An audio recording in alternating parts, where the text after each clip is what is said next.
The display rack is brimming with worn paperbacks featuring an extremely muscular, sword-wielding barbarian on the cover. Nearly all the titles contain the word Hyundai. This is entirely, completely you. You have found the right books. Mountains of it. Heroic quantities of Hyundai. Roy's puny shirt is nothing compared to the real deal.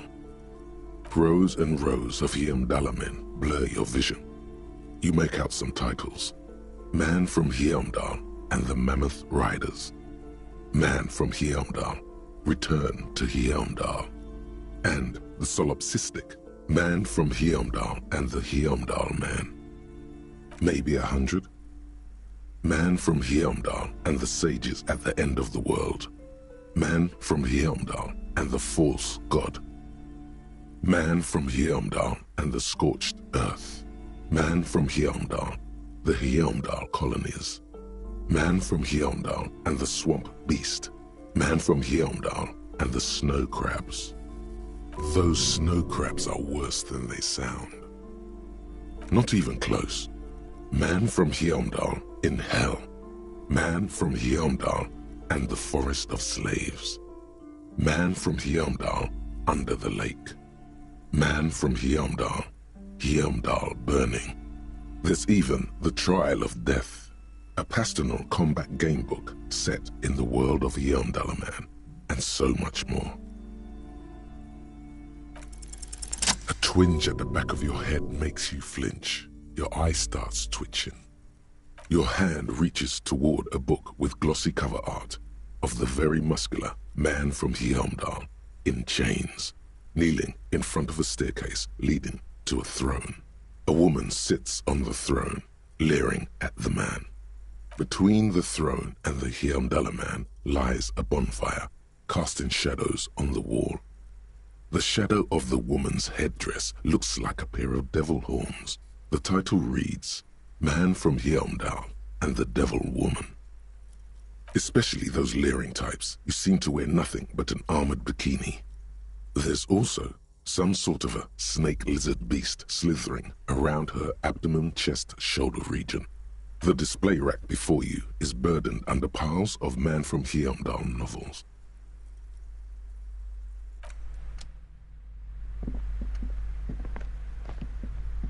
A small mountain of colorful board game boxes. There are numerous types of games for all ages. A lot of shelf space seems to be taken up by Wirral-related merchandise. Wonderful board games, sir. The Viticulturist is a classic for sure, or perhaps you'd like Archipelagos of Insulinde, a very educational game for those interested in geography. Braubritter is a fun game of economic competition, but can get quite intense after a while. We have games for the whole family. You can play with your children. Don't be so hard on yourself, sir. You just need to clean up a bit. And technically, friends are a bit like family. For playing with friends, I'd recommend Suzerainty. It's a civilization building game where you build a civilization, then set off to brutally colonize and repress other civilizations. It'll cost 12 real. An endless variety of source books, lore books, and codices litter the table. The topmost book is titled Welkin Compendium, 2nd edition. There's also a large hardbound tome with intricate cover art, The Hunters of Katawak, Boreal Creature Compendium, and a pick-your-path adventure game book titled Tales of Wirral, Cavern of Velkrag. A towering mountain of colorful board game boxes and Wirral codices. And there's a box that says Wirral 3rd edition Mega Setting Supplements module. The side panel notes, a fantastique adventure board game, new maps and miniatures. A sticker on it displays 25 real. Nonsense for anemic Beano-clads. Lousy auras there. No, role-playing games are popular among those types. You know, who are into those kind of things. Personally, I don't like it. Not at all. I've heard they turn people into occult enthusiasts. that they have rituals where they try to summon entities. Highly immoral stuff. You can still buy them, though.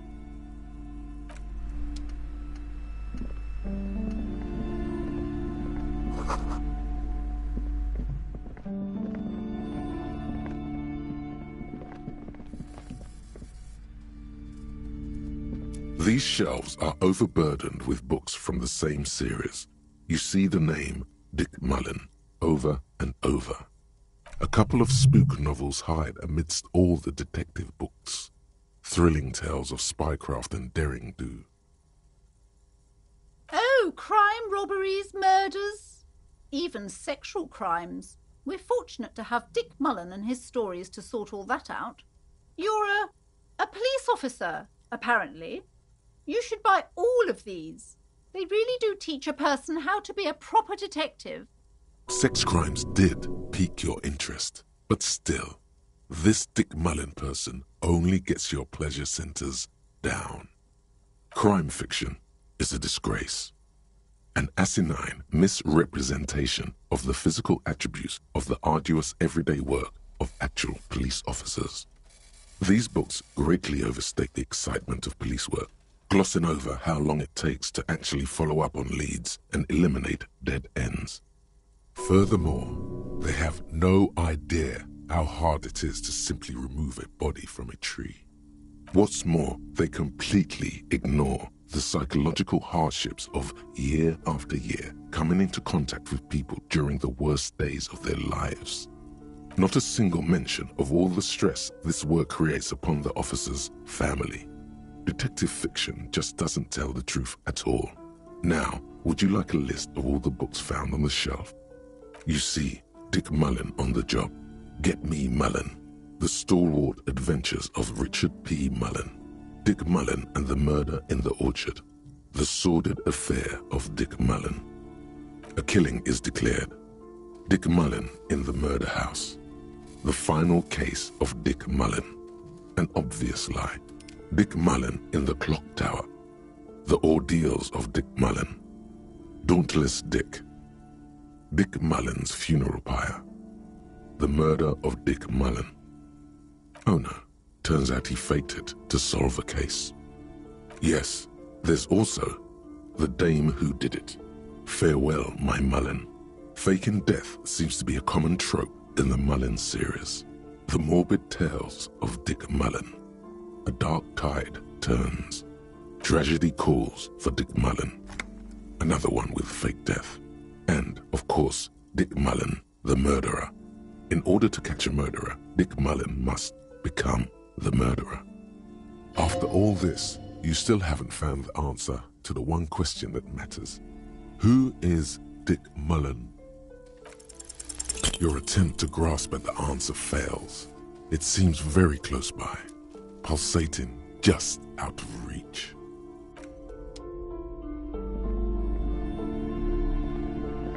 A sulfur-crested cockatoo sits on the cover, its beak slightly open. It looks as if the bird is calling out the book title, From A to Zurich, a guide to a well-behaved cockatoo. Turns out that there are so many different cockatoo species, and they all have behavioral problems. You don't have behavioral problems.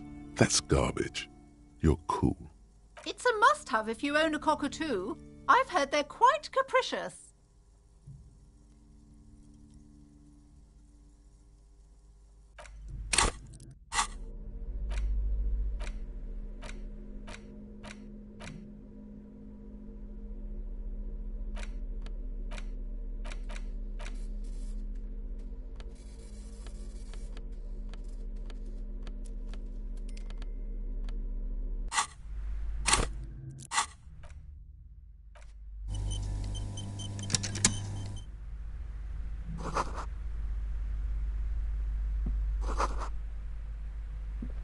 A sulfur-crested cockatoo sits on the cover, its beak slightly open.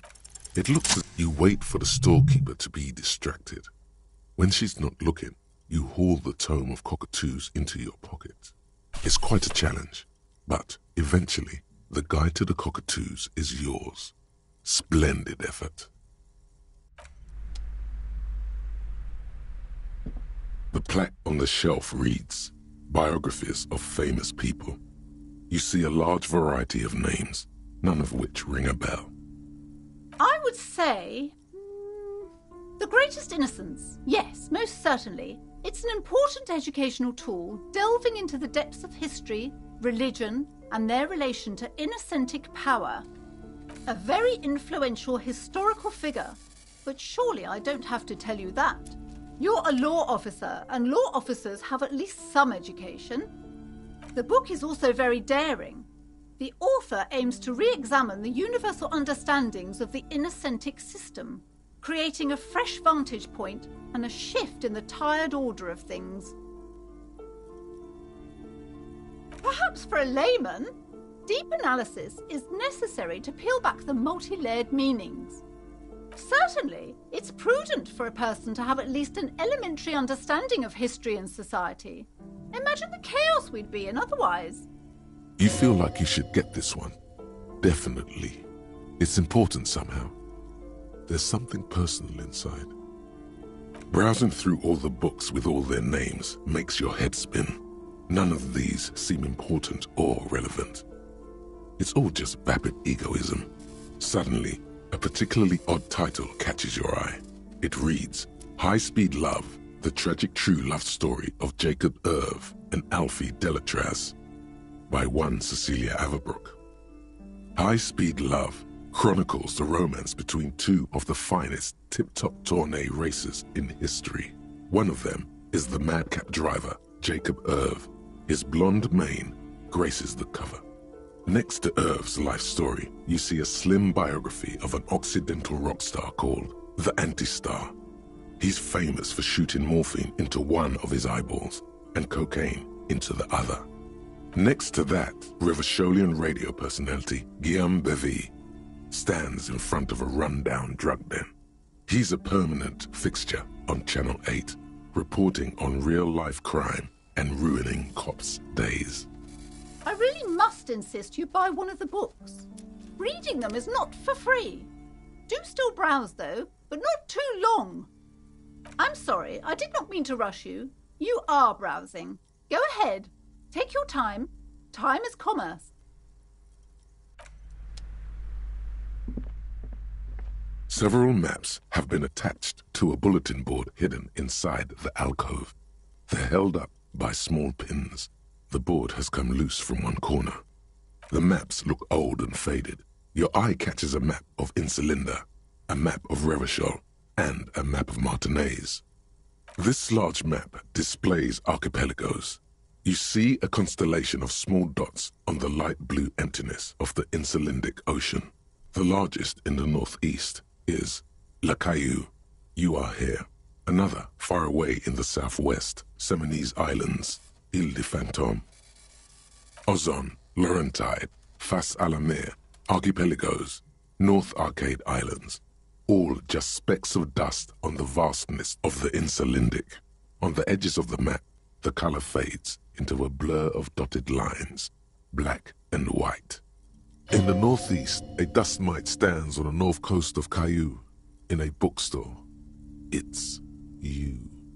Radiating outwards from you, the suzerain Revachol. With a radius of 80 kilometers, still, the crown jewel of this Isola would be barely visible. You can, on Caillou, Revachol, a single black star, on Ozon, Fondelier, and Vilmandoux, on archipelagos, Croyan Moran, Villiers, on Seminine, Olduvai, and on Laurentide, Deora of the Seven Seas. The ocean breaks apart into a tangle of cosines and azimuths, all pointing into pale nothingness. Mwindi is the north azimuth. Grad is the northeast azimuth. Samara is the east azimuth. Seo is the west azimuth. Isolas, they're called. Connections to other worlds, words past the Insulindian, unknown to you. You only know you've never been there. You have little idea what they are. Distant stars, gods, but looking at them makes you feel almost non-existent. Whatever they are, the Isolas are immeasurably large compared to you, and very, very far away. Perhaps they are gods, gods of distance and outer dust. The north coast of a verdant island is shattered by the delta of a river. It is the River Esperance. Countless bridges put the shards back together, connecting city blocks to river islands. La Delta says a great artificial heart in the center, teeming with life forms and construction. To the east, rolling hillsides, Le Jardin, Stella Marie, the suburbs of Saint-Baptiste, swallowed up into the megacity. They sound rich to you. This is Rivachol East. Hudon, it's somewhere to live, not bad. Then there's Jamrock. It's bad. People shouldn't live there, but they do. Then Forburg. It's almost as bad and much larger. Then Coal City. It's the worst. It's so small you can't even see it on the map. No, wait.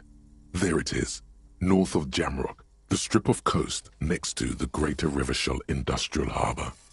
It looks downright despondent. It's almost Coal City, to be honest. No, Coal City is worse. A charred limb. Rain falls on its slick black streets. And then there's the burnt-out quarter in the heart of Jamrock. Is it cold in this bookstore? Or is it just you? It's not really a map. It's a tourist thing. A picture postcard with buildings on it, drawn from an isometric perspective. A date in the upper right corner says 48. Still, it's detailed. Could be pretty useful for scouting ahead. You see the jagged boxes of an industrial harbour, even the whirling in rags there. I'm sorry, officer. The map of Martinez is the only one available. The other two are not for sale anymore. And besides, you could scarcely afford them. They're quite valuable, though they might not look it. The map of Martinez is 90 cents, though. Yes, yes. Are you interested or not?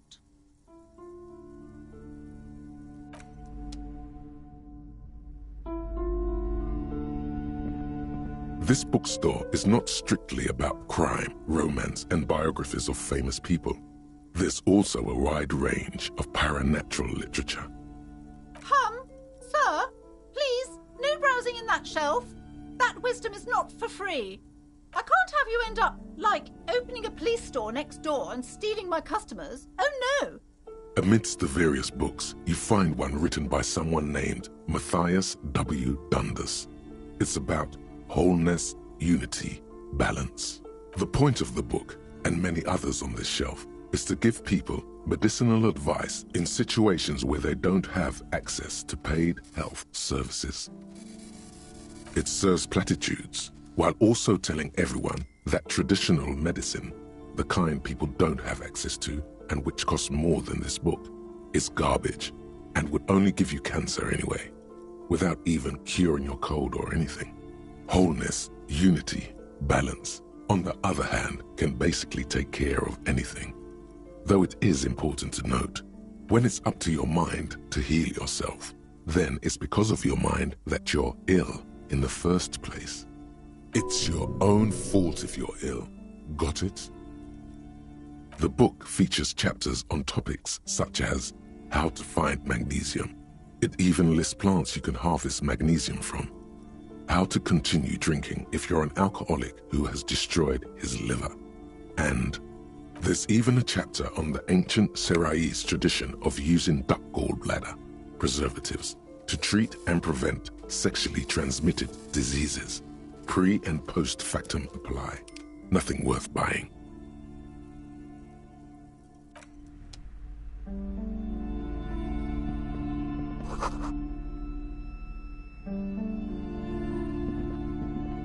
This bookstore is not strict amidst the point of the book. Various paranatural books. Amidst the point, it serves wholeness. When it's up, it's your own fault. Various I can't. amidst it's wholeness. When it's up, it's your the book. There's even amidst the it serves platted wholeness. When it's up to, it's your own various Several maps have been attached. The maps look old and faded. Your eye catch.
Several maps. The maps look old and faded. Your eye catches a map of Insulinda.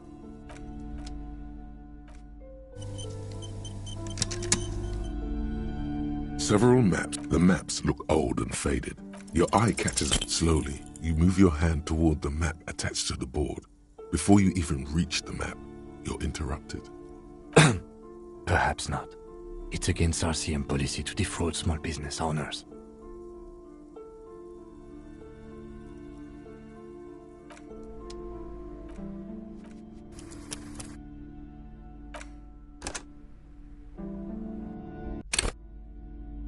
Several. The maps look old and faded. Your eye catches it. Slowly.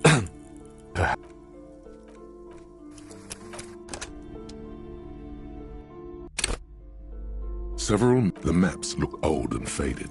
Your eye slowly.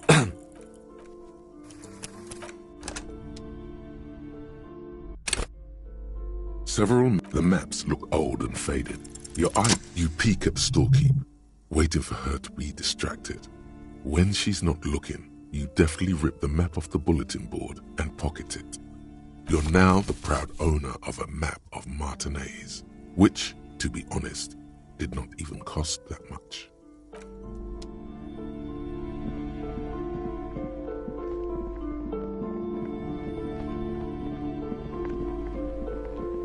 Hello again, esteemed Hurst?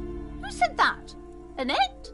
Oh yes. How's my precious doing? As a young girl should be. With the proper attitude, she'll have a bright financial future. The woman before you scans the store. You see a set of tattered curtains blocking the way to another room. A strange cage-like trinket dangles from the curtains. Excuse me, officer. The back room is strictly for employees only. You see some kind of charm, an irregular polyhedron assembled from bones, sticks, and straw. Inside, a disturbing fish head with empty eye sockets stares at you. Aside from poking at it suspiciously, there is nothing else to do with the fish head charm at this time. The curtains remain shut before you. Just as you're about to pull apart the curtains, the petrified voice of the shop owner cries out once more. Sir, don't touch that. I told you it's off limits for the customers. Parapsychologically speaking, we're done if you decide to open them. I won't be held responsible for the consequences. It's too dangerous. She looks away, mumbling. Why is everyone always messing with the curtains? Why can't they just buy books like normal people? You do? My God, even more reasons not to mess with the curtains. Just step away, dear sir. No, it's just a storeroom for the employees, I told you. Now please step away from the curtains. No, please just talk to me, officer. Come here and let's talk this through before you decide to do anything extreme. Lies. Rip them open, we say. The curtains, tattered with age and covered in dust, hang before you, as if taunting you. You see a dimly lit room full of dusty furniture and trash. A doorway stands in the back, covered in dozens of scary little cage-like trinkets, your shadow looming over it like an omen. I warned you, you're unleashing forces beyond your understanding.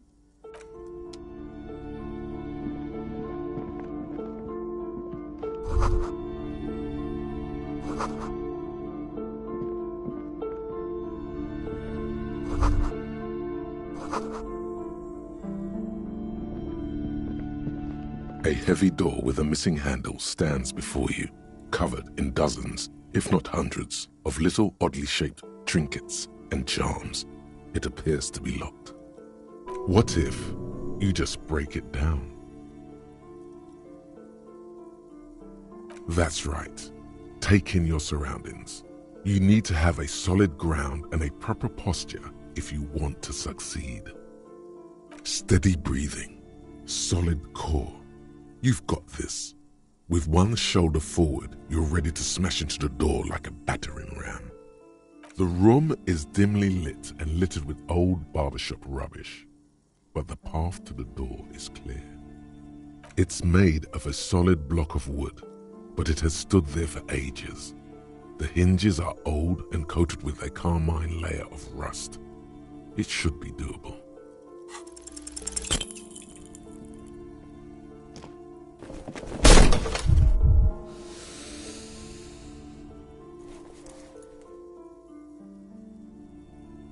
Ow, shoot. Whose moronic idea was it to just run through the door? Don't you know that things like that hurt?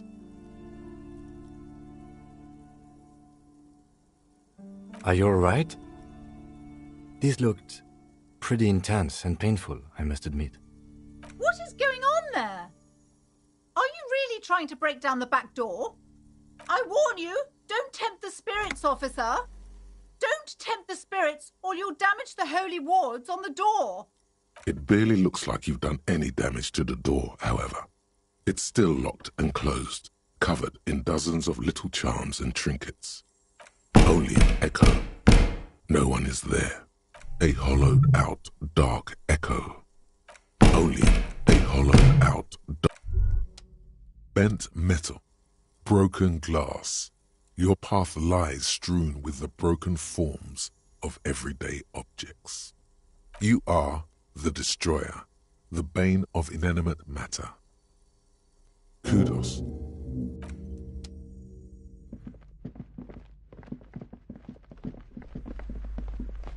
You've hurt yourself now. I told you not to mess around back there. What are you even trying to accomplish, you fool?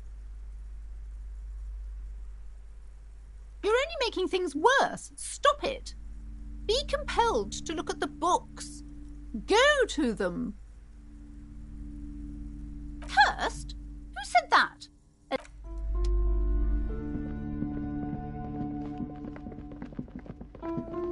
A heavy door with a missing handle stands before you, covered in dozens, if not hundreds, of little oddly shaped trinkets and charms.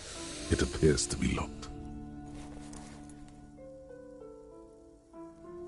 You smash into the wood and see a small crack appear on the door frame. It's going to take one more try to break through to the other side. But you've done it. You're not thinking of trying again, are you?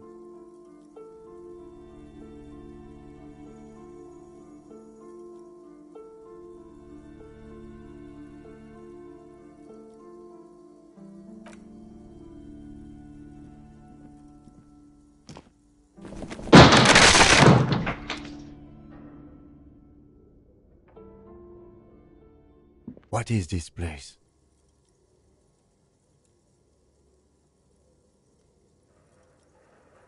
We don't have to explore an abandoned gym, you know? Besides, no one's been here in ages. I doubt the electricity still works. Good thing we have a flashlight on us. Don't forget to take it out of your bag before we move on. Some specks of dust shimmer in a faint beam of daylight falling from the window. Other than that, the room is dark. An eerie feeling rises in your chest. Yes, because it's closed. No need to look for supernatural explanations where a banal one will do. Now let's move on, shall we?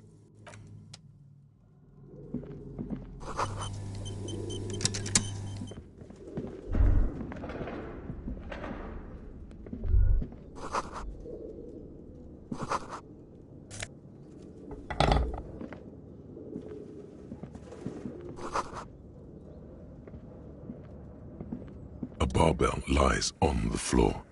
The color has worn off its weight plates. It's 60 kilograms. Your triceps hum at the sight of these weights. Show the world what kind of beast it's dealing with. Lift them. There are no collars on the barbell. This is a safety hazard. You're right. The weight may fall off. Better not touch it then. It would be a violation of EPIS safety regulations if the gym was still operating, but it isn't. No one's supposed to come here anymore.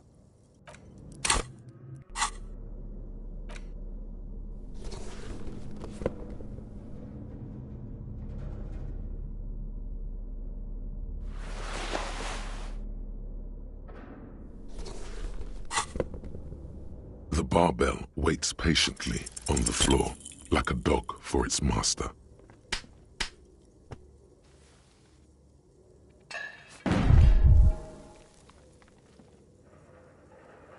You manage to hoist it off the ground, but the barbell feels wobbly and dangerous. Your hands slick with sweat. Turns out you're no beast, just an old man with bad form. It was never my favorite either. At the station gym, I mean. I prefer running. It clears your head.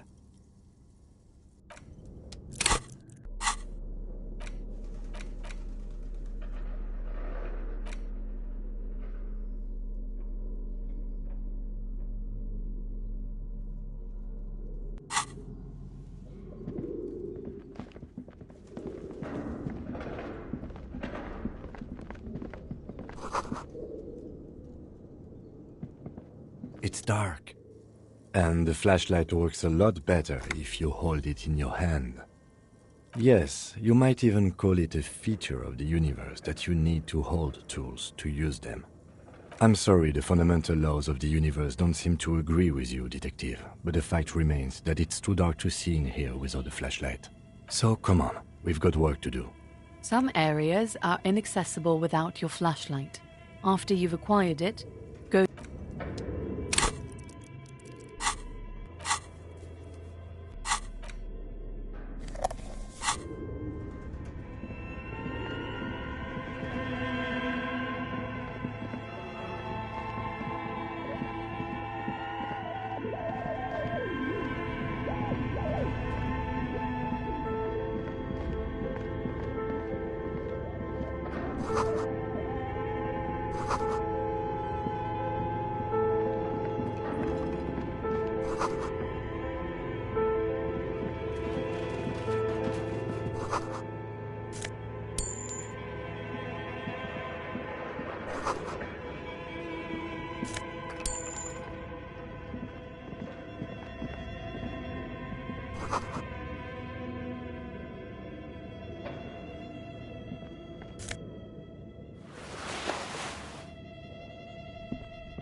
An iron safety curtain curves before your eyes, folded like a bellows. It covers half the room, blocking the way into a colossal industrial chimney. What an odd thing to do. Nothing happens. Still nothing. No one's home. Those curtains prove to be surprisingly sturdy. Your fist hurts now. Can you please try to refrain from attacking random things? Why do you think there's something on the other side, necessarily? In any case, there's no way we can get in right now. Let's investigate further.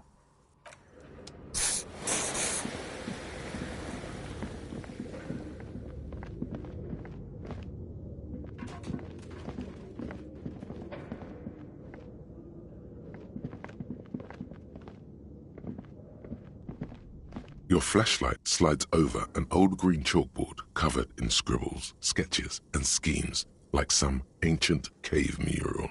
Some of the writing has faded with age, but you can still make out sections here and there. Photos and drawings have been pinned to the board. These lithe, pointy-eared creatures appear to be different types of welkins. You make out autumnal candle welkins casting wax-based magic. Translucent welkins, with organs shining under their skin, and even ether welkins, hailing from the vast emptiness of sidereal space. One of the welkins, towering among the rest, appears to be different, however. It's Vara Hamira, a high Welkin, his face white and scarred like cracked marble. This is clearly a Welkin supremacist. The note says, all non-Welkin races will be purged. The Haldor, the Twarg, the humans, and even headless men, all of them, purged. Imagine a world filled only with Welkin, Green Welkin, Dread Welkin, and the High Welkin to rule them all. An inordinate amount of time has gone into drawing these little Welkin creatures. Some people really like building a world, I think, even if it's just for a game. This looks like concept art for a project. It's not really real. Political commentary. That one has a great beard too. Just look at those details. So much effort. The photo collage depicts barren, icy landscapes wrapped in perpetual night. You see permafrost and glacial landforms, dead trees grown in under the snow. Entire oceans have been frozen from shore to shore. There are pictures of settlements on dried-up riverbeds, abandoned in a storm. Animal corpses in the dark, carcasses and bones. Albeit dark and cold, this vision also feels cozy in its own way, like eggnog or morphine, a much-needed respite from our own world. A pinned postcard reads, "The heat death scenario, a desperate fight for geothermal energy engulfs the world as Wirral becomes untethered from its sun, drifting through the universe." This is a monthly calendar from the year 50. Cryptic words like sprint, daily minimi, and GPI span the marker-drawn grid, the grand scheme of production and money.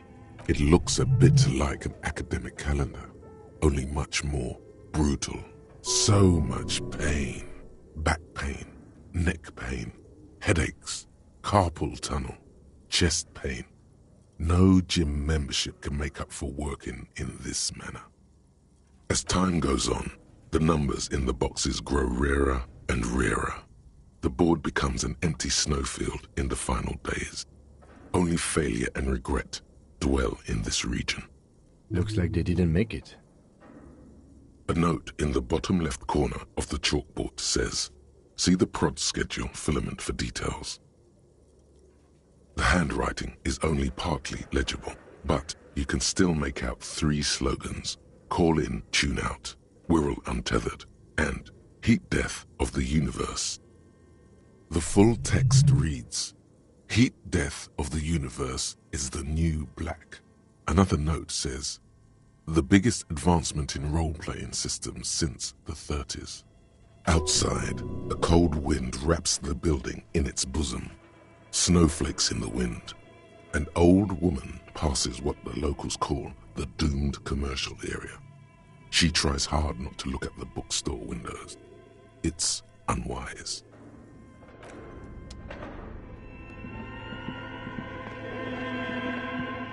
This old fireplace is covered in lines drawn in blue and red marker, the mesh spreading over the stone like blood vessels on alabaster skin.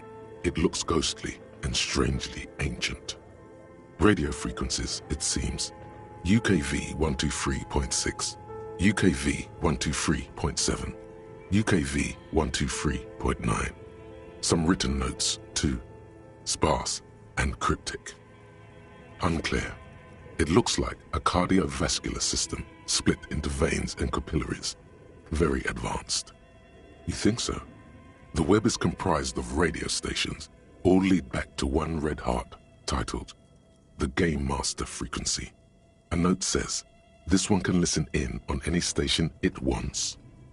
Looks like a surveillance program.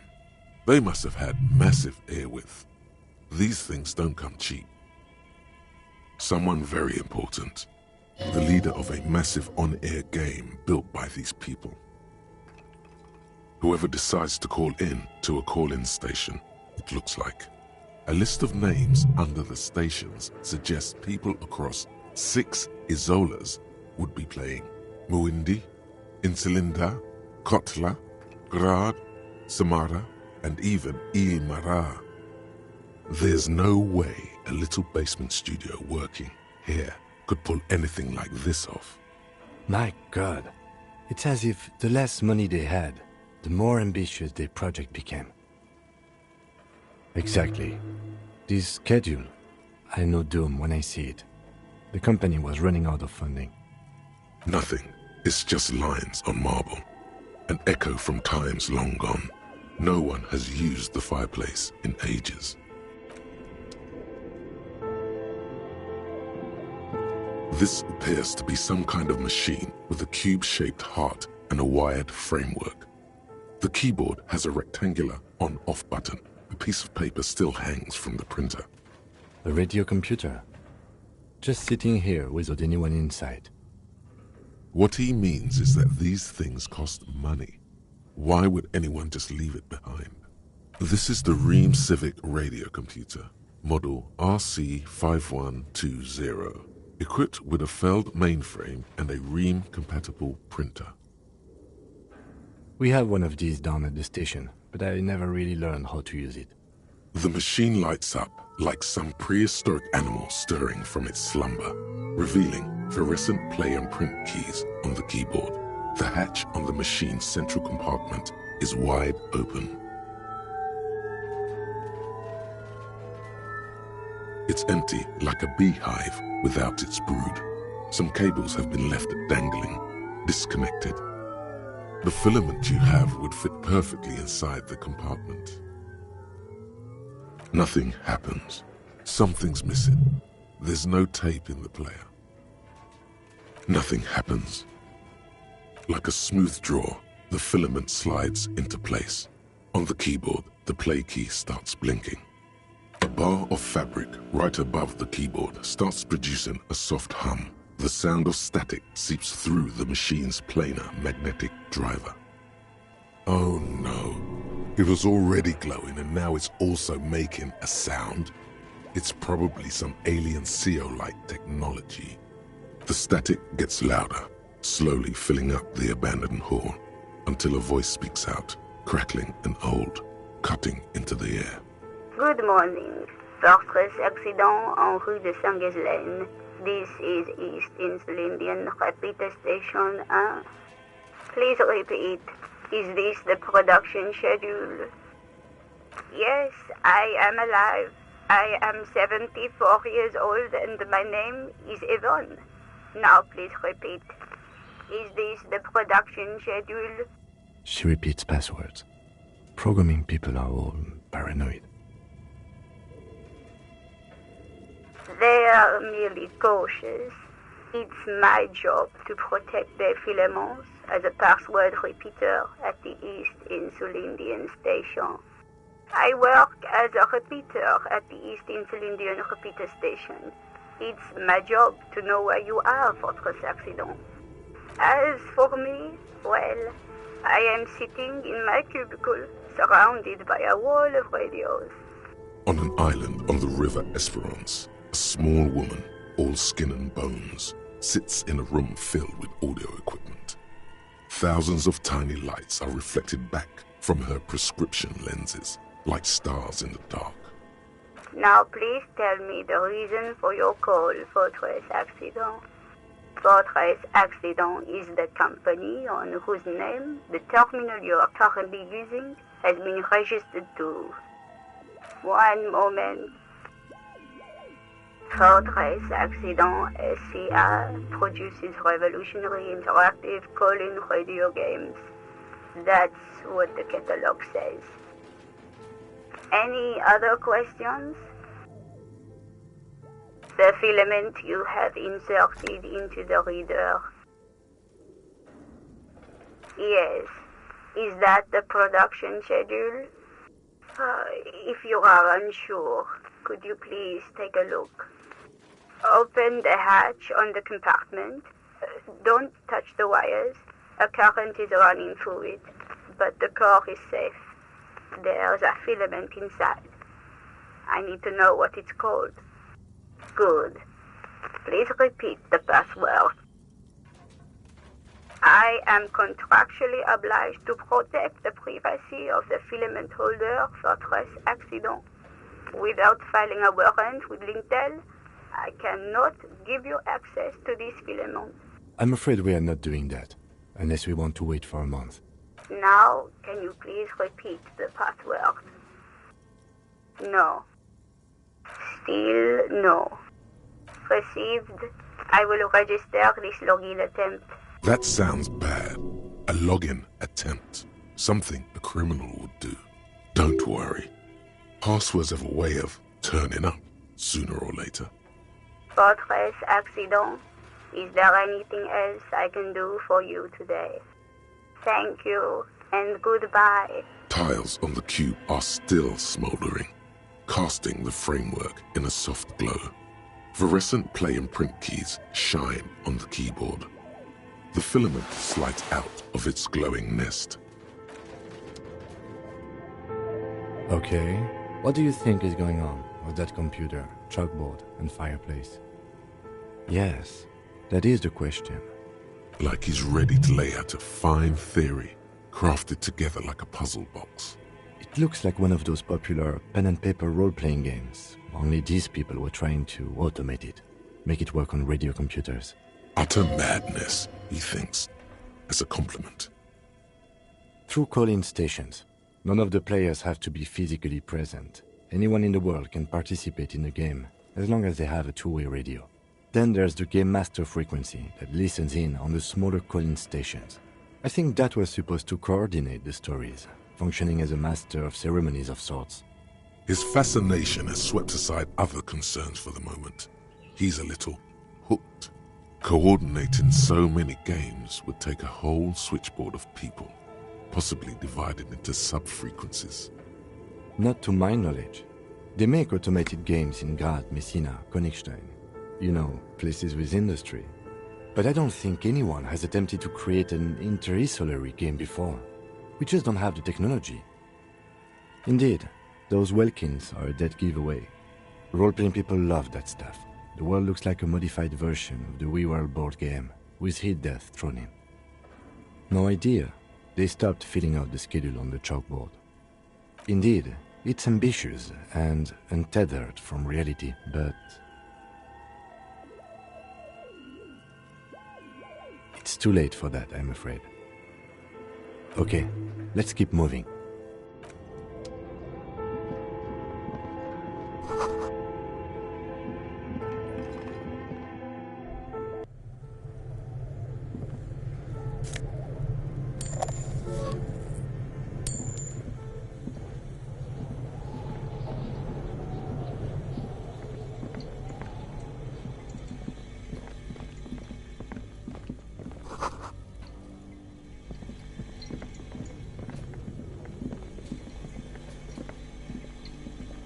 You see a terrifying ice bear with a strange compartment in its belly. The door is covered in frost and the bear's eyes are glowing red. This ice bear is a hyper-carnivore. Be careful. The lieutenant doesn't answer. His eyes are glued to the animal. A sharp slice of light shines out from its mysterious belly door. A gust of freezing cold air rushes to greet you. You hear a low grumble as the bear regulates itself. This is the inside of a refrigerator. The lieutenant takes a peek inside. His hand has found the holster of his gun. The shelves are empty. All you see are crumpled ice cream wrappers with the brand name, Revachol Ice City. A handwritten note has been attached to the door. The fridge is huge. You pocket the note and the little fridge magnets keeping it on the door. A friendly cartoon bear smiles back at you from a glossy cellophane wrapper. It looks nothing like the fridge. The paper still smells of vanilla and chocolate. Good question. It looks like an ice cream fridge. Somewhere in the past, it's summer. 5-year-old Fifette lets go of her mother's hand, change jingling in her pockets as she hops towards the ice cream stand right across the plaza. As she makes her way to the market stall, the girl starts crying. A ferocious ice bear is guarding the fridge, its paws raised to ward off any potential customers. Her mother rushes to soothe her, but Fifette doesn't want ice cream anymore. She just wants to go home. The ice bear stares at them as they leave the plaza. A gust of wind flies one of the rappers right past the sobbing girl. I know. What an unfortunate marketing choice. What is even worse, the bear is still costing them money to this day. The fridge buzzes with energy. The electricity bill on this thing must be catastrophic.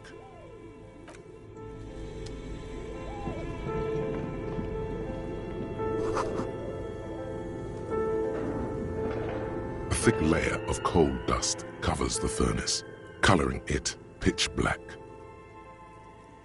A hollow ring echoes through the furnace. Your toe hurts.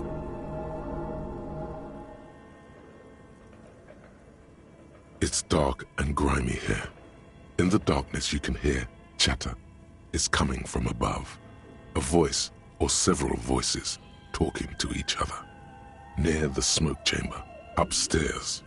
The echo is so prominent, it's impossible to discern what the voices are saying or what's producing them. What are you doing? Wait, really? Take your head out of the chimney, please. It's not safe.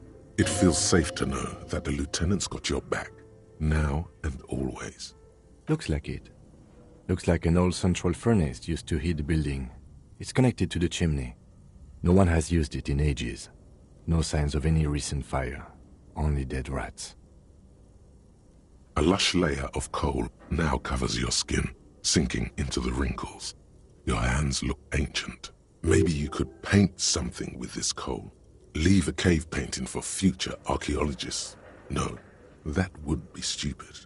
Still, it's good to have this dirt on you. Real men wear coal for makeup.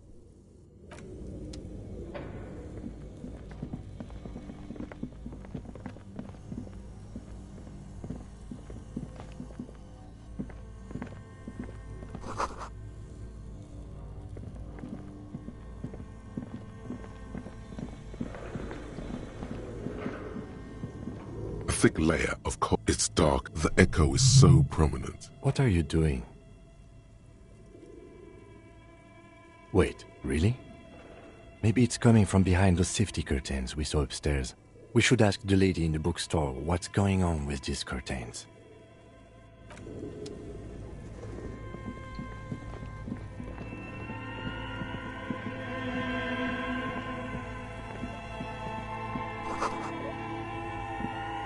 A few bricks have fallen off, revealing a compartment behind the wall.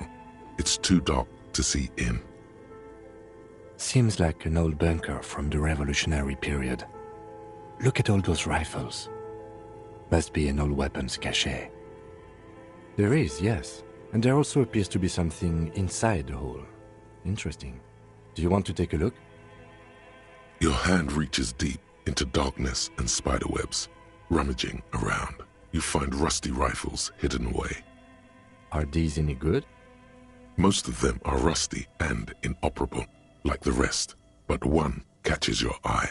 A bolt-action model with a fine wood stock, in better cosmetic order than the others. That's a rare sight. Seems to no longer be functional, but still a beautiful thing in its own way.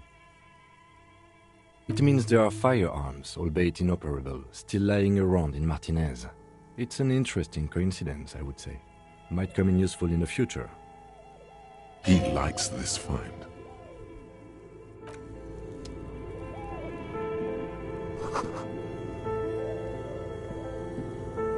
A few bricks have fallen.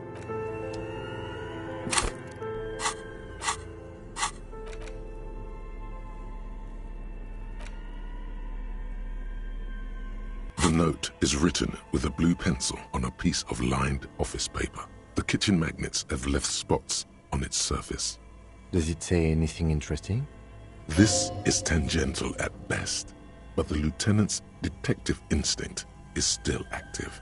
Someone has scribbled, S. I can't believe the off-site copy is still here. The illiterate ginger kid keeps stealing stuff from the studio, so I had to hide it somewhere safe. You'll find the filament memory with the offsite copy in the frozen ice cream maker. Please take it home, ASAP. It's important. I'd do it myself if I lived in a civilized place with a freezer. Take care, Suliswaf. Looks like someone from that radio game company upstairs. I'm a little surprised they just left their property lying here. That's a plausible hypothesis. It belongs inside a radio computer, storing its memory.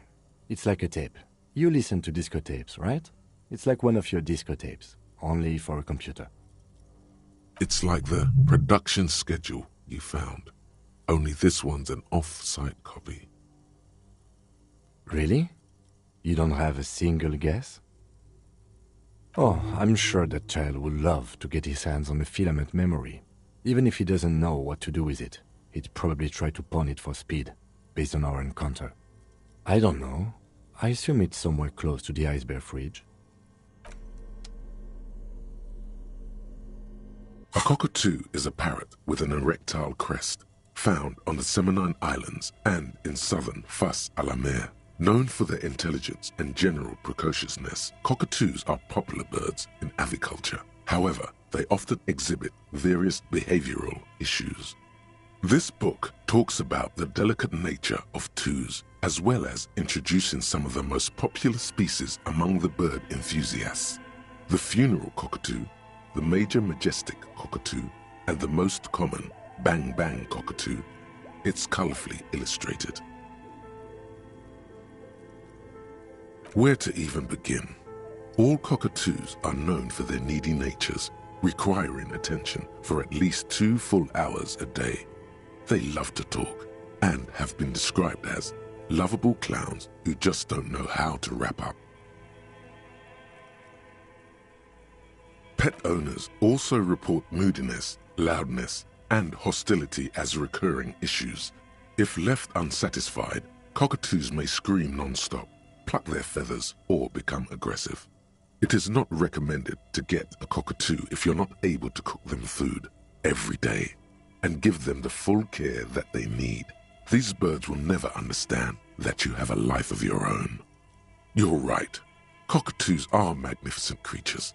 They love to perform, cuddle, and show off, and will even scream for fun, often as loud as up to 135 decibels. Ouch, that must hurt. This is a yellow-tailed black cockatoo. Its specific name, Psittacus venereus, relates to its dark and somber plumage. This bird looks as if dressed for a funeral, 24/7. There is something indisputably ominous about it. Perhaps the most impressive of all the species, the endangered major majestic cockatoo, is often described as the most flamboyant bird in the jungle. Its pink-colored wings and flowing crest embellishing its proud and bumptious nature. In the words of poet-explorer Sir James Fournier, few birds more enliven the monotonous hues of the verdant forest than this big, bold, and beautiful species. Despite its banging name, the bang-bang cockatoo is actually the shyest of the species, common in almost all Seminoles forests, as well as zoos and homes all over the world. Its plumage is mainly gray and white. The Seminoles name, bang-bang, is thought to be of onomatopoeic origins. The bang is for all the scary things in the world that may happen at any time. Yes, but all those cockatoo species are so different. Which one are you? You're right. You're a fuckatoo embodied. This sorry-ass bird belongs on your heraldry. It probably doesn't even have feathers and only screams.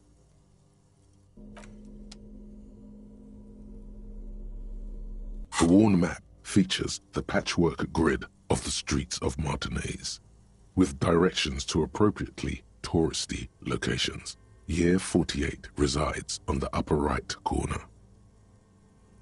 Your finger moves through the various streets, across Rue de Saint-Ghislain and Rue Saint-Sipar, over Saint-Brun and Martinaise North, finally coming to a halt on the spot where you are currently standing, although the map gives no such indication itself. For a more detailed view of the map, go to your journal and select the Map tab.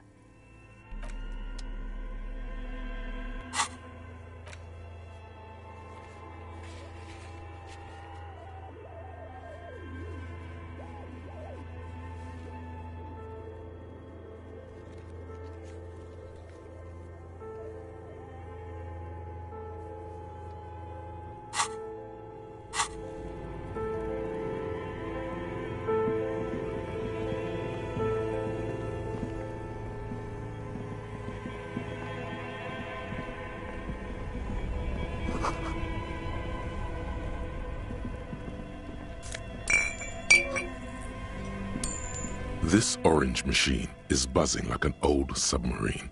It has a hand-cranked ice cream churner on top and an electric freezer that appears to be frozen shut.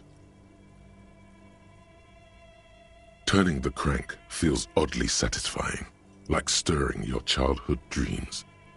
In the distance, you hear water dripping. You slip your fingers under the frozen lid, but the ice is too cold for you to get a good grip. A pry bar would come in handy here. No, this is going to need something else. Some kind of super pry bar. Don't even try to open it with a regular pry bar. You're just wasting your time. If you want to try again, then you need to have the pry bar in your hand, detective. Equip the pry bar by going...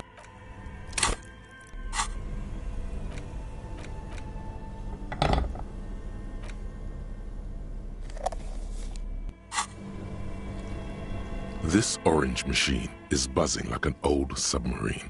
It has a hand-cranked ice cream churner on top and an electric freezer that the ice squeaks beneath the pry bar.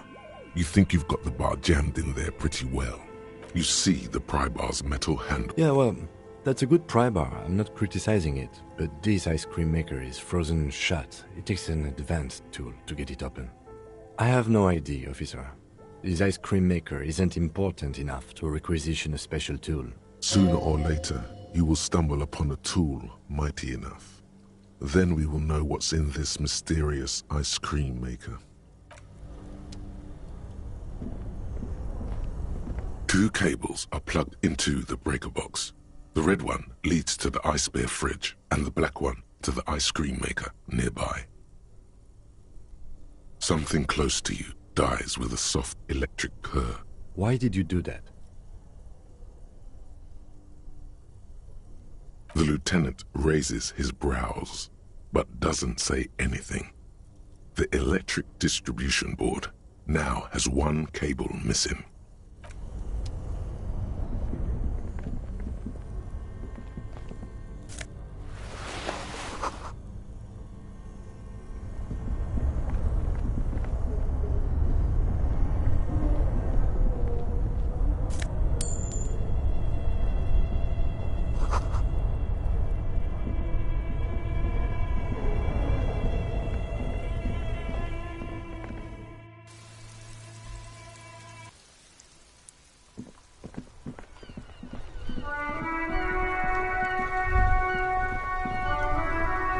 There, working class drunk. You know what this means, right? Cracked it. All in a good day's work. What do you mean, what did I crack? Look at how working class that drunk is. No, it's not. No. Stop goofing around, recruit. Yes, and you found him. Now go and tell the working class woman. Protect and serve, recruit. There's no need for champagne when there's honor, recruit. Go and tell the working class woman what you found, right now.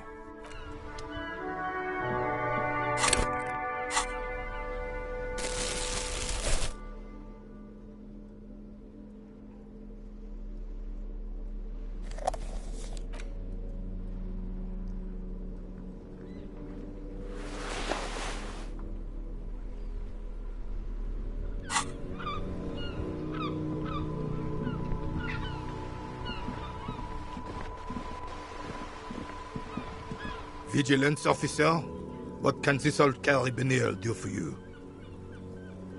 What is this? Are you mocking us? This isn't for pétanque. Now, No need to get angry again, René. I'm sure the officer tried his best. It's not like there's a bull kiosk here in Martinez.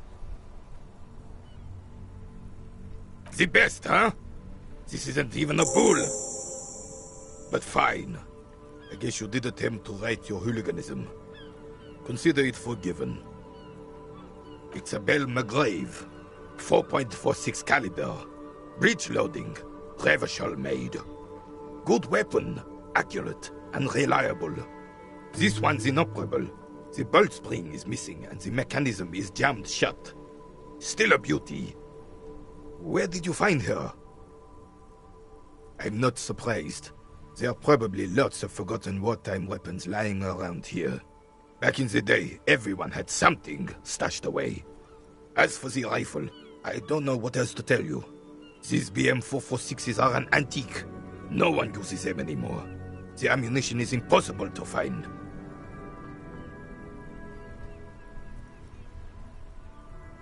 There's nothing for you to understand here.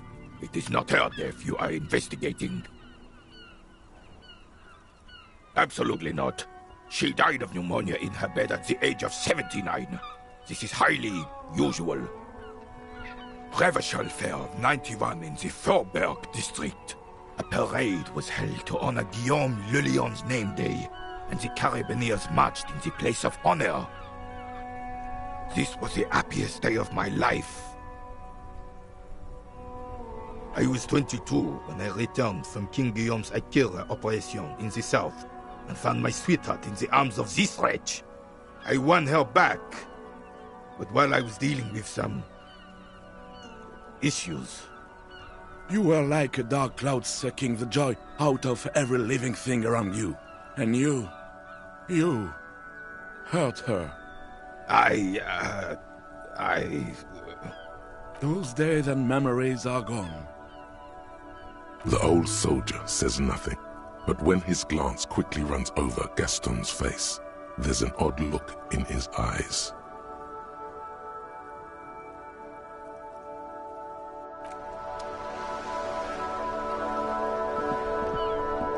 Officer, the mere sight of police in Martinez makes me feel safer already. How can I help you? Sweet, sweet Jenny. Ask away, officer. I knew her all my life. Of course, officer. Memories are all we have left.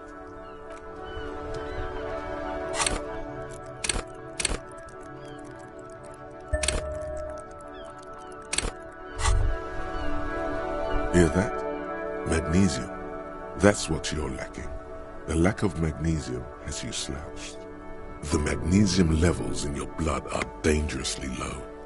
It's about the low magnesium levels and not the high alcohol levels. Yeah, the other things. Long live the other things. Made you strong as an ox, they have. Yes, and it's critical. Look at yourself. You're practically devolving into a fish due to the lack of magnesium in your bloodstream. You need to get so magged up. You've probably had 2 heart attacks and a minor stroke already, and the only prescription is insane amounts of magnesium. Yes, if you want to live, you need to evolve. You need to transcend the carbon barrier. Go to the apothecary and buy insane amounts of magnesium. It will reverse the damage to your circulatory system. Just remember, it's not the alcohol. Buy more of that too. Alcohol is not the problem. And it's certainly not the dextroamphetamine, nor Polyhedron, that sweet, sweet psychoactive radiation drug, nor smoking for 40 years. It's the lack of magnesium and excess of coffee. You should stop drinking coffee. It wreaks havoc on your gastrointestinal system.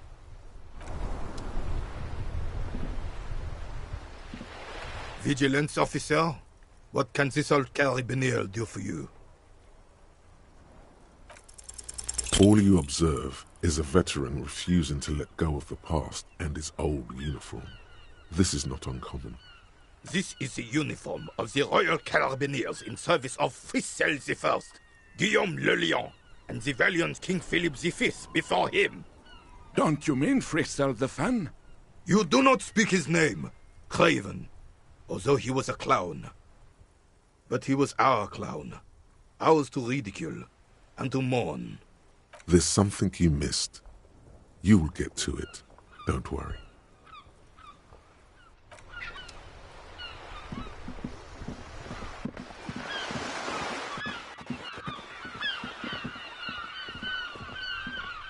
Hello again, sir.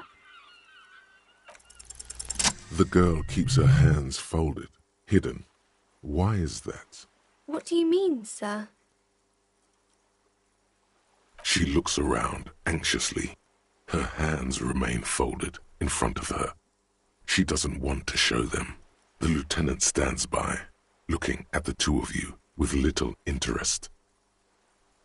She brings out her reddened hands, her nails frayed, nearly chewed down to the flesh. And you knew this from me keeping my hands folded? Well, that proves nothing. Anyone could do an easy deduction like that. She nods, half provocative, half enthusiastic. Maybe so, sir. Okay, I know it's a bad habit, and I shouldn't. It was okay, sir. There's more that can be achieved here. Ask her to do the same. You're quite sober. The lieutenant does not flinch at the comment. He does not flinch even a single bit. He is intensely not flinching. It takes effort. Because you usually aren't. Fritz, maybe? Alcohol is not good for you, sir. There she stands, swaying on her feet, assaulted by the early spring breeze. She smiles at you. The whole situation suddenly feels familiar, somehow.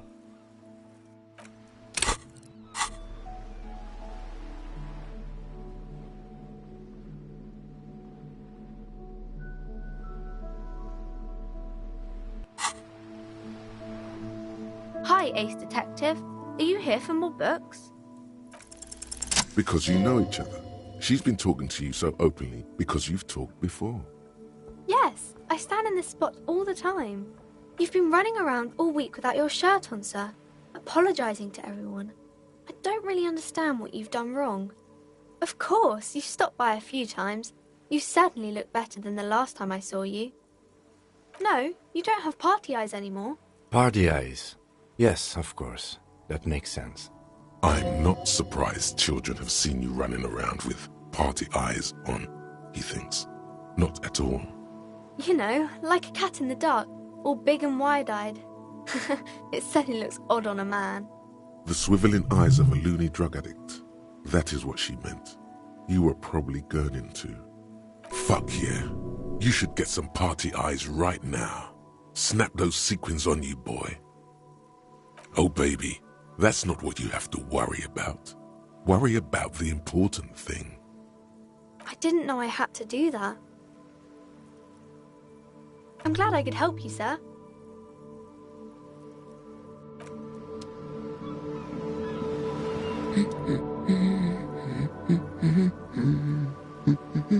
God damn it, I already told you.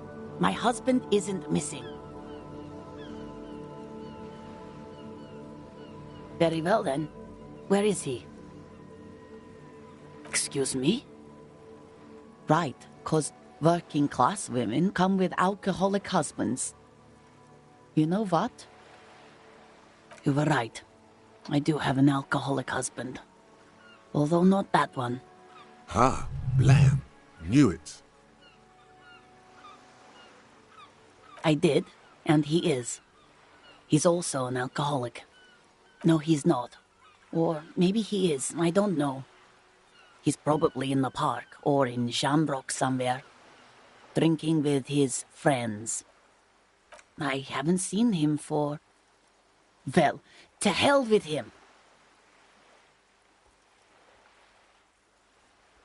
She sighs, but you can detect a slight hint of gratitude and relief from her face. All right, go ahead. Do you have any questions? Honestly, not that different from you. That's one way to put it, yes. No offense. I'd also add he's a little bit chubby. Wait, did she just imply that you're fat? You're not fat. The body type she's referring to is called a Franco-Nigerian hard body. You both share what?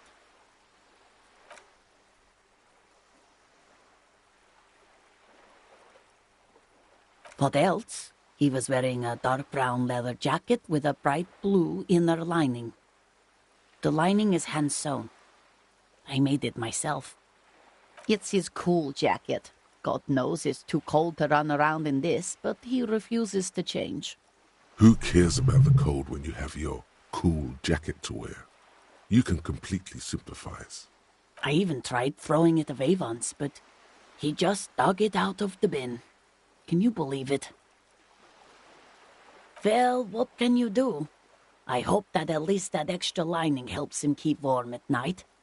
I wouldn't like him to catch cold. Yesterday morning, he went to the library. He went to retrieve my book, and he promised he'd walk straight back home. Because we talked about this. We talked about not wandering off again. I don't know what to do. I honestly don't know what to do with his addiction. Just makes me feel weak. She turns away from you in an attempt to recover. So you are going to look for him? Thank you. Please do. Even though I'm sure he will return home by himself. I'm still sure of that.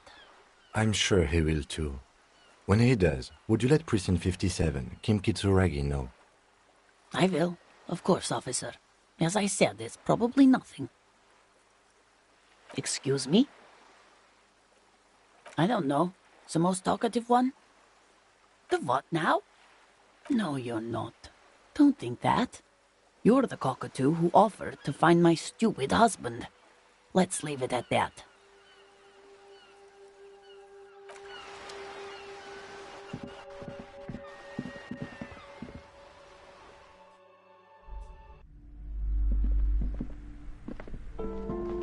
You broke down? The back door? The wards? The door? It's all gone now. Dark psychic energy leeching onto my shop.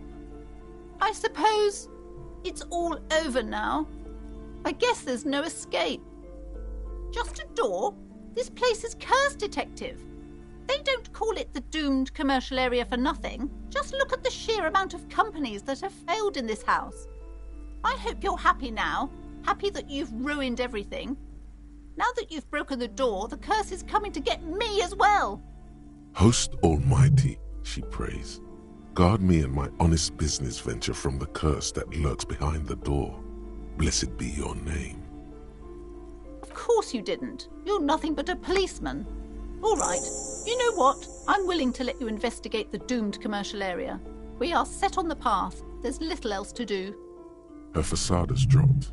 Now you see the curiosity behind the fear. But before we go on, tell me, did you encounter the malignant entity? You did? Then it has to be true. I've suspected that this woman-shaped energy must be connected to the curse ever since I first saw her. Did you see that she lives inside the chimney? Yes, that chimney is part of the building's central furnace, and it's enormous. She has barricaded herself behind some metal security curtains. God knows what she's doing there. Some unnatural magic, I assume. You should go find the entity and ask what happened to all the companies in the building. And do return to me after you've talked to it. I'm quite anxious to know what she has to say about the curse. If you're really interested in cracking this mystery, then we should go back to the furnace. Maybe you could yell into it or something. Make some noise. You'll think of something. You always do. Despite his cool, the lieutenant's interested in solving this mystery, too. God. I've told her not to do that. It's such a disgusting habit. She'll get over it. Anxiety is a part of life. She can, if she has enough willpower. This is what's called growing pains. Life isn't easy. Life doesn't give breaks. Come on, ma'am. It's obvious she can't do anything about it. You are placing an unnecessary burden on a young child. She stands stiff and severe, silently fuming. 10 or so seconds pass without change. Oh no. Hold on. I need to invite her inside and apologize. She must be freezing out there. There. I don't know what to say to you. My husband, he tries to teach me business lessons. I have what my mother called a dull mind. All this stress. Yes, my husband is a successful entrepreneur east of the river. If only he were more involved in the business we're running up here. No matter. Soon we'll both be off for Grand Couronne. It's a proper place to live. One of the most peaceful neighbourhoods east of Jamrock. You may know it for its massive housing projects. Your head feels light and dizzy. A cold breeze caresses your flesh. Monstrous buildings loom over Grand Couronne. A cold wind howls in the empty halls of homes built upon delusions. There is no life in Grand Couronne. No one can afford to live there. Most of the buildings are empty at the moment. It's a great opportunity to get ahead of the crowds. Better times ahead for sure. He made the initial investment. Since then, he's been what you might call a silent partner. Yes, I'm afraid so. A real treat she is. It would be nice if she had... No, we couldn't have afforded more children, really. Not in this economy. A glimmer of sadness blinks through the well-crafted exterior. Exactly. She's been too busy helping me here, so she studied at home this trimester. This is a temporary solution, of course. I assure you, I of all people understand the importance of education. She will be back in school the moment the store takes off. The woman looks aloof, her features much softer. Occasionally she glances at her daughter's silhouette. Okay, but please, only a few questions. You wouldn't want to disturb the spirits. The curse is so much worse than you could imagine. It's a disease, eating at the very foundation. It's the curse of financial distress, of ruin and bankruptcy. It's not just that, officer. We're dealing with something supernatural here. It's the cacodemons feeding off bad business practices and disappointing income statements. There's something wrong with this building, I can tell you. Ever since I arrived, I've sensed an eerie lingering presence, as if I was unwanted here. It's not good to talk about the curse, not in detail. The negativism, it's dangerous. Talking about the void wraiths angers them. Such wraiths may prove a formidable enemy. Suit up. Yes, I've contacted numerous parapsychologists, and even a pair of Simonese mediators. They provided me with the wards. The wards help to keep the doom at bay and protect us against the darkness that lies further in the building, even though now I fear it's not enough. Oh, this?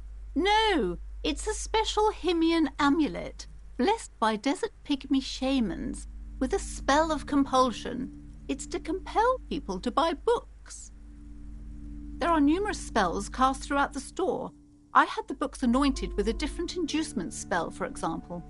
It's guaranteed to boost sales 15%. Yes, the Simonese are very crafty, and their wards are extremely powerful. Lesser wards simply won't do here. The woman looks aloof, her features much softer. Occasionally she glances at her daughter's silhouette. I'm sorry, sir. I can't talk right now. I'm very busy with my homework. I have so much homework now. You just can't win. Out of the rain and into the gutter. Math. It's really difficult. Like, really. They say you need it to get rich. Better than standing outside in the cold, I guess. Oh, I found something while you were away. I thought this would fit you. Like, thanks for helping out. Not me. The city, I mean. Like a detective does. Just what Dick Mullen would ask. I got it from behind the curtains. I'm not really supposed to go there. Yes, just like the one Dick Mullen wears all the time. You'll look way more serious with that. Right, I have to get back to my homework now, before Mum notices. Man, this is hard.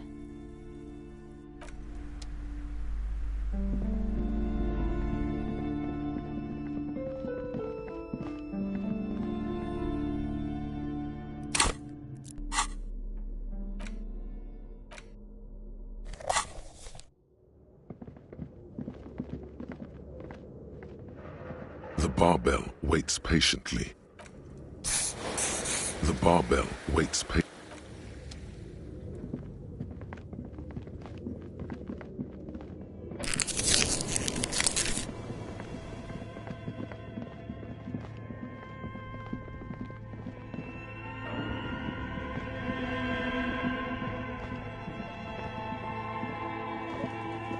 As before, an iron safety curtain curves before your eyes.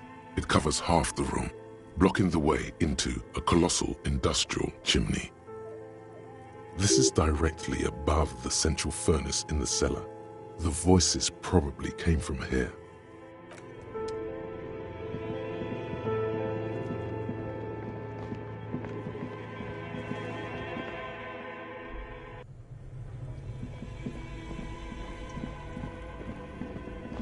A thick layer of coal dust covers the furnace, coloring it pitch black.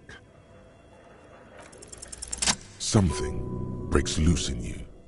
A mighty bellow echoes throughout the chimney's depths. The chatter of tiny voices above suddenly cease. Then, Hello? Hello? Did you say anything? I can't hear you. Please come upstairs. There's a safety curtain on the second floor. I'll open it. you hear a low rumble upstairs, the sound of a curtain being pulled aside. After you, officer.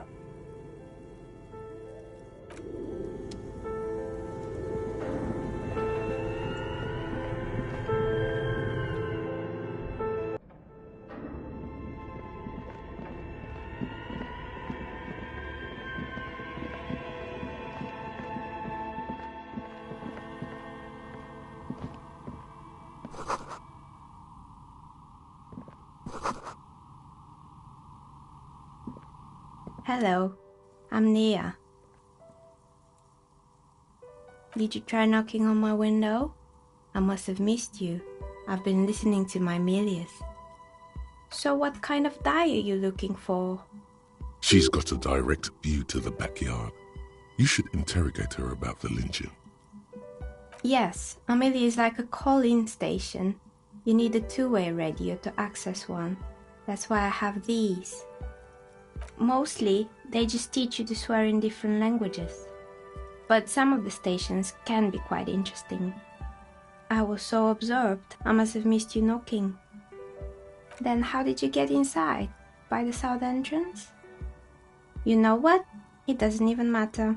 What matters is that you're finally here. Let's talk dice. Did you have something specific in mind? I'm a novelty dice maker. Tell me the name of your role-playing system and I'll make the die you need. That's why you're here, yes? As she speaks, her bone-like fingers fiddle with a ring. Her bones light, but her hands strong.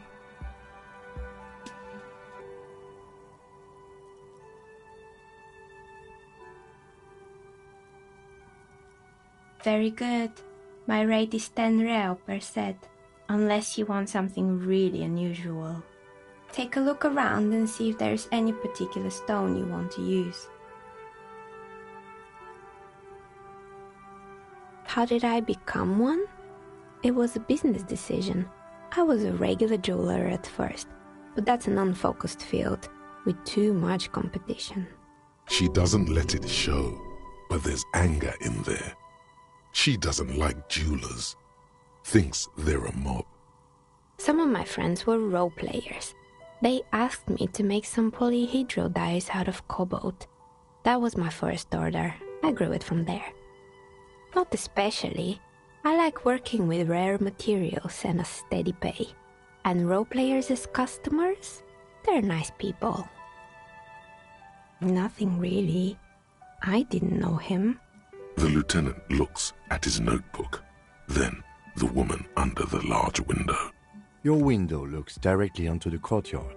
You're saying you didn't see or hear anything unusual last Sunday evening? I'm sorry, Detective, but as you know, I usually have my headphones on when I'm working. It shuts out most of the daily ruckus behind my window. Well, there's always something going on in the Whirling's backyard. During daytime, there are usually those kids, and lately I've been seeing a lot of drunk workers hanging about. Must be because of the strike. But I never saw anyone during that fateful Sunday night, I'm afraid. I might have, but in this case, all I would have seen is my own reflection staring back from the darkness. It's really hard to make anything out in the yard when it's dark outside. Besides, I rarely get up to look out the window when I'm in the zone. It's an odd profession, making dice for people, but I like it, and I prefer doing this to sitting at home. She nods. Anything else, officer?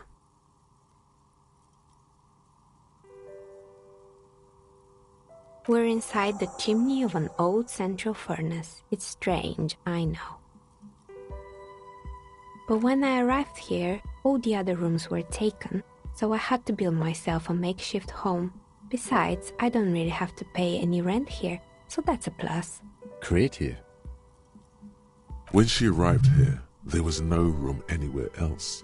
She must have known the other businesses. I've heard the stories, but I don't think those stories are true. It's just capitalism. We only hear about tales of success, so it's often surprising to realize how many ventures actually fail. Plaisance, the bookshop lady? I've heard that her business is doing rather well. Have the energies spared her somehow? Oh, right. But it's not just the bookstore that's still up and running. What about the Whirling in rags? Some people say it's part of the building complex. You could say so. Both houses were built at the same time and under the east of the Commerce Central project. And then there is me. I've been here for 14 years, selling novelty dice to role-playing enthusiasts. Not exactly a million-real business idea, yet somehow I've survived despite the talk of malicious energies. Strange, isn't it? It's because she's in cahoots with the demons. Malignant entity? What does that even mean? Some kind of sorceress? What about you, officer? Do you think I'm the malignant entity? The jig is up. The she-demon knows you've uncovered her true identity. Exactly. Truth is always so disappointingly mundane and boring. But I'm glad we got this sorted out. Anything else I can help you with today? More or less. Are you interested in anyone specific? Rats scuttle in the dark rooms, under the abandoned blow-dryers and dusty mannequins. Cobwebs cover rotors and radio computers alike. So much failure. Yes, I think it was called Androgynous Orlando or something similar. They weren't a big hit around here. Turns out that working class men don't like genderless haircuts. They're scared of that word. You wouldn't like it either. The others would laugh at you. It's not about the haircut. It's about the confidence.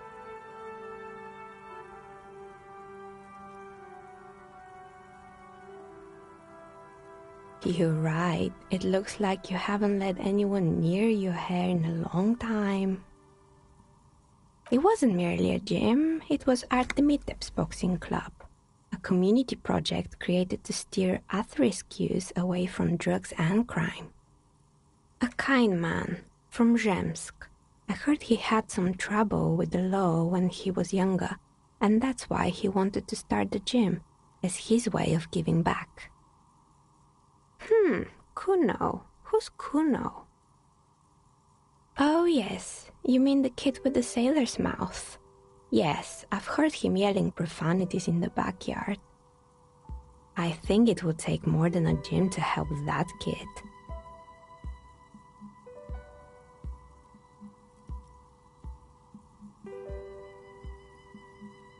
It didn't. If anything, it made the youth situation in Martinez even worse. At some point, someone started a rumor that the punching bag downstairs was full of amphetamines. You should have known it. Eventually, the coalition took away the funding and the club went bankrupt. This was a few years ago. It's gotten much more peaceful around the plaza ever since. Oh, this one's a mess. There used to be a company that promised to repair windows 24 hours a day. What could go wrong with this one, right? Turns out, the business was actually set up as a front for an illicit group that was producing snuff medias. Who would have guessed? And they never cleaned up the debris either. Now it's just littering the hallway and I have no idea how to get rid of it on my own. It's a Sub Rosa radio station that broadcasts real murders with real victims. Some people pay good money to get off on it. What does she mean, to get off on it? Don't worry, the ICP has a separate division that deals exclusively with unlicensed sub-roses. This isn't our problem. Good luck with that. It's not easy catching those perpetrators. You mean Mr. Fabron, the taxidermist? No, he mostly just did drugs. But what drugs exactly? He got high on some weird taxidermy chemicals. I wouldn't recommend it to anyone. Eventually, they caused him to lose control of his bladder. The smell was awful. Even you can probably do better than that. There used to be a fashion atelier here, but I have forgotten the head designer's name. They were doing well for a couple of years, until the insect rights activists came. Yeah, the atelier didn't know it either. They produced a certain collection that used chitin among the materials. Apparently chitin is made in the Occident, where it's extracted from beetle wings. And you know how all kinds of political movements are big in the Occident. The activists shut down the biggest chitin supplier, which of course caused the price to skyrocket. And, naturally, all the most fashionable tastemakers refused to be seen in chitin from then on. The atelier went bankrupt before they could finish the collection. Actually, insects do have brains, but yes, I understand what you're saying. I think the protesters took it a little too far.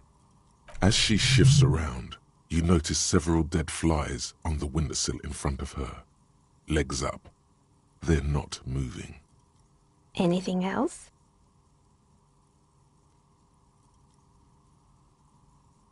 They were made by a company called Slipstream. After they pivoted from making rotor blades to skis, their chief executive took off on a vacation with all their money. Honestly, I think it's quite funny. I think he's still sending out holiday transmissions from Tulula or Tiumotiri or Hashtkor or wherever he is.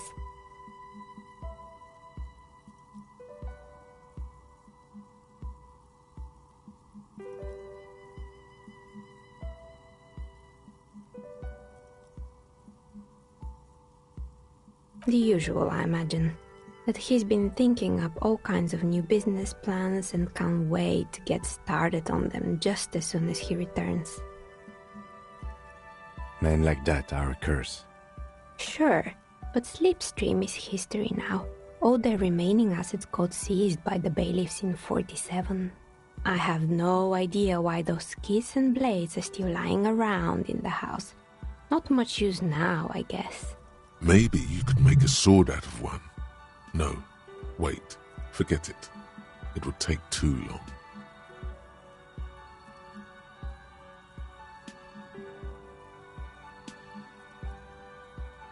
Fortress Accident, the radio game studio. They were an interesting bunch. We talked about role-playing systems every now and then. Once, I even saw two of them get into fisticuffs over Wirral. They certainly took their work very seriously. even if they seem to be chronically liberal with their schedules. The usual, they ran out of money and couldn't get the project done on time. Well, I did hear them talking at times. They seemed to believe they were historical individuals on some grand quest. Yes, but when the money started to run out, they just began to complain a lot about capitalism. You know, how the markets are rigged to keep out new businesses and so on. In the end, they just didn't get it done. They didn't have enough willpower to produce something truly historic, and to show up to work on time. Showing up to work on time is hard. No, scratch that. Showing up to work at all is difficult, especially if you've been drinking. And so is producing something extraordinary. Anything else? Oh boy, the fabled Revachol ICT. You're in for a treat here. The place was owned by two guys who had some rather innovative ideas about marketing. The bear was one of them. Now ask me about their other ideas. There was really just one, and it involved picking out the prettiest girls in the neighborhood and paying them 20 cents per hour to man the booth. And by man the booth, I mean slump behind the counter with a face that could maim you if you ever dared to disturb their bored magazine browsing. Fritte does the same thing. Employing silky teenage girls is a widespread practice, yes. Unfortunately, they always come in packs. I'm talking about acne-ridden girlfriends and gorilla-like boyfriends loitering near the shop. At least that's what happened with Revachol ICT. And they already had the bear. The bear. Of course not. The bear was terrifying. No one wants ice cream guarded by a hostile apex predator. To make matters worse, the fridge didn't work too well either, and half the ice cream came out malformed and partially melted. Eventually, Revachol ICT lost the price war to its rival, Glacé 5000. Glacé 5000 sold caramel sundaes for only 5 cents a piece, out of regular fridges. Maybe, because the taxidermist who made that bear definitely wasn't doing his best, I mean. He said that the bear was his vision beast. He said he met his vision beast while high on desiccants.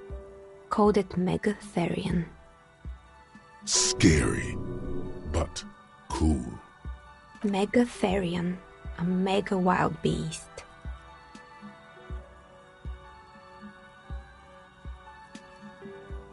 It's an imaginary beast that guides you through life, by telling you to do more drugs, mostly.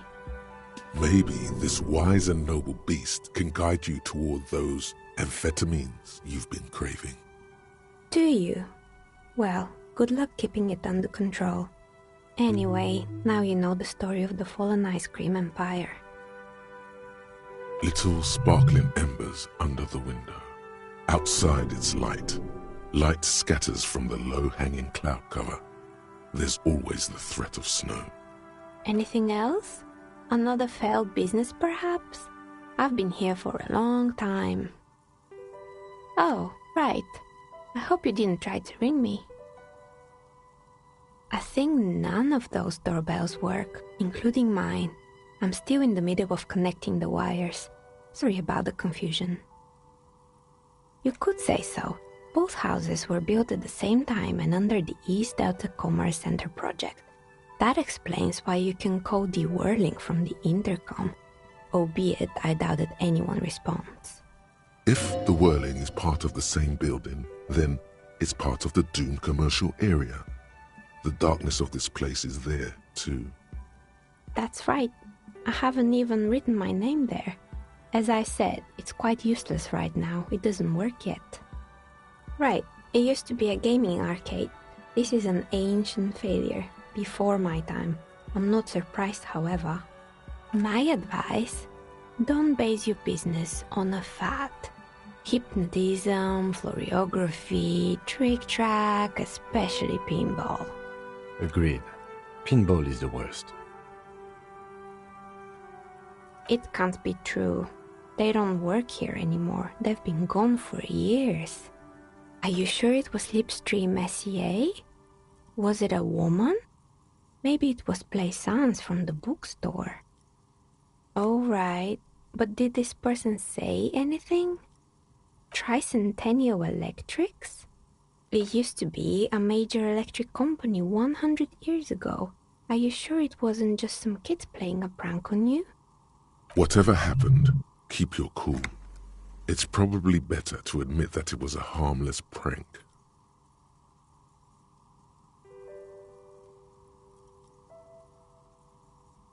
Oh, the kids these days.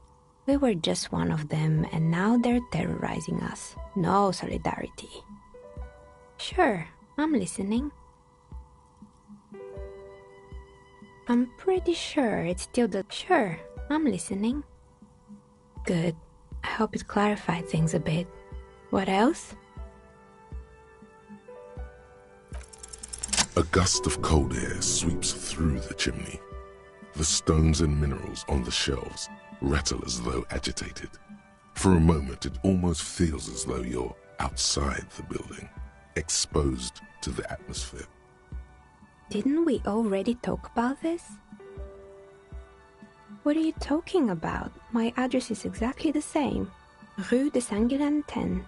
No, the old coal plant that used to be here was subsumed into the new venture. Its ruins swallowed up. Yet it has a different address in the heart of the city. This doesn't make any sense. Are you saying my business was spared because of a technicality? Where is this coming from?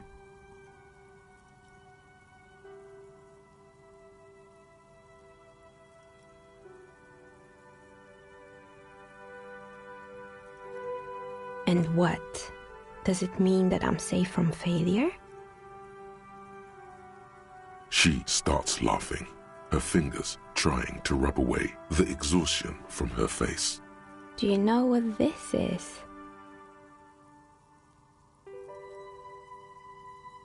It's a mourning ring. I made this when my first company failed. It was a small jewelry shop right here in the East Delta Commerce Center, built with the little I inherited from my parents. I drove it into the ground within a year. I didn't have what you would call a viable business plan.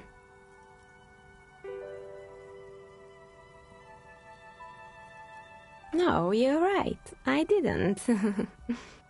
It wasn't just the jewelry shop either. I always thought that it was just the world that you were supposed to try again and again until you finally succeed. And now you're telling me what? That it was all because I didn't run my little shops and ventures from a dump inside an abandoned chimney? Yeah. Or maybe it's the entire world that's cursed. It's such a precarious place. Nothing ever works out the way you want it. That's why people like role-playing games. You can be whoever you want to be, you can try again. Still, there is something inherently violent even about dice rolls. It's like every time you cast a die, something disappears. Some alternative ending or an entirely different world. But anyway, thanks for sharing your theories, officer.